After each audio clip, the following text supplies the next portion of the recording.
Straight ahead on Eyewitness News at 6, Macon's police chief is moving on. We'll take a look back at the accomplishments of Rodney Monroe over the past 3.5 years. Find out if the execution of Timothy Carr will go on as scheduled. And this morning was the coldest morning we've seen all year long. Can we expect another cold night tonight? I'll let you know at the forecast coming up. Stay with us. Eyewitness News at 6 is next. Coverage straight from the heart. This is 13 WMAZ Eyewitness News at 6. I don't think there's anybody that can ever take their place. The place of a man who's worked to make this community safer. Macon Police Chief Rodney Monroe says he's moving on. Hello and thanks for joining us. I'm Lori Johnson. And I'm Frank Malloy. The chief moving on is our top story. As we first reported on 13WMAZ.com, Police Chief Rodney Monroe spent the day in Richmond, Virginia, where he was named that city's police chief. Now, Mayor C. Jack Ellis formally announced Monroe's departure about 4 hours after Richmond officials named Monroe their new police chief. Monroe is expected to begin his new job in about 3 weeks. Mayor Ellis plans to name an interim chief in a couple of days. After Monroe leaves, the interim chief will run the department until a new chief is named. Mayor Ellis says Chief Monroe's work with the community was his greatest asset. His ability to work with young people, and especially youth, but the community at large, how crime prevention is more important than just locking people up. Yeah. The mayor says he plans to launch a nationwide search for Monroe's replacement, and he hopes to have a new chief on the job by June 30th. Those who know Macon Police Chief Rodney Monroe know about his emphasis on crime prevention and kids. What many may not know is just how personal his passion is for young people. Candace Raymond introduces you to one woman who knows it well. It was a wake-up call on a Monday morning that you would not want to get.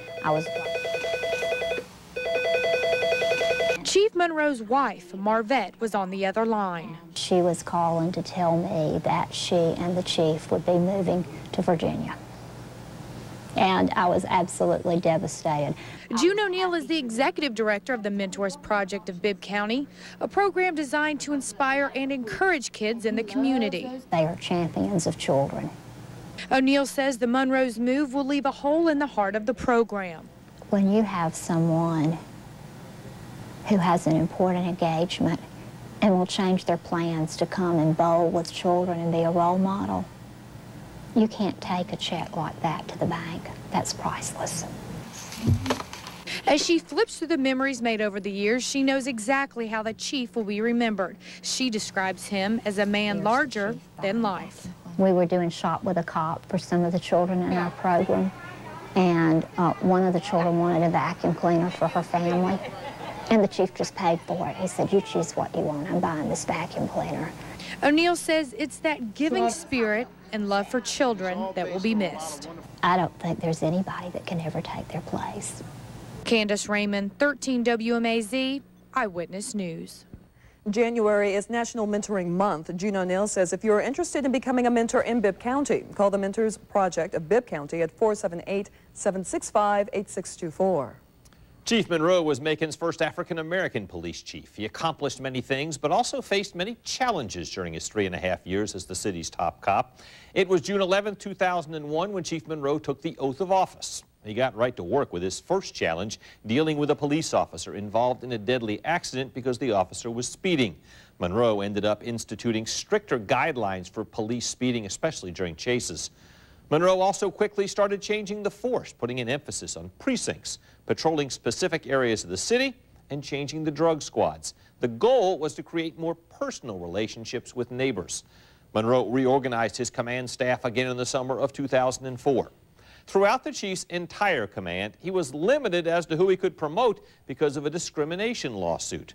Monroe had several personal and professional losses. In early 2002, the chief's sister was murdered in her Maryland home. Monroe also buried 2 of his own officers, Major Willie Ballou, who died in June 2002 after a motorcycle accident. 2 years later, Officer Robert Ely Jr. unexpectedly died of natural causes. Ely helped lead the Crime Stoppers program. Chief Monroe worked with state and federal authorities in September of 2003 after a series of bomb threats across the city. The chief also increased the protection for Macon Mayor C. Jack Ellis, tightening security at City Hall, and even for a time increasing patrols around the mayor's house. Most recently, Chief Monroe and members of the Macon Police Force helped serve in Washington, D.C. during President Bush's inauguration. Here is a recap of today's developments. Macon Police Chief Rodney Monroe will leave Macon to become the chief in Richmond, Virginia. Mayor C. Jack Ellis says Monroe is expected to leave Macon in 2 to 3 weeks. Ellis plans to name an interim chief in a couple of days. The mayor hopes to name a new chief by June 30th. Overall, crime dropped with Monroe as chief. Looking at each year individually, 2002 and 2003 saw declines, while there was a slight year-to-year increase in 2004. But crime was still down by more than 500 cases compared to Chief Monroe's first year on the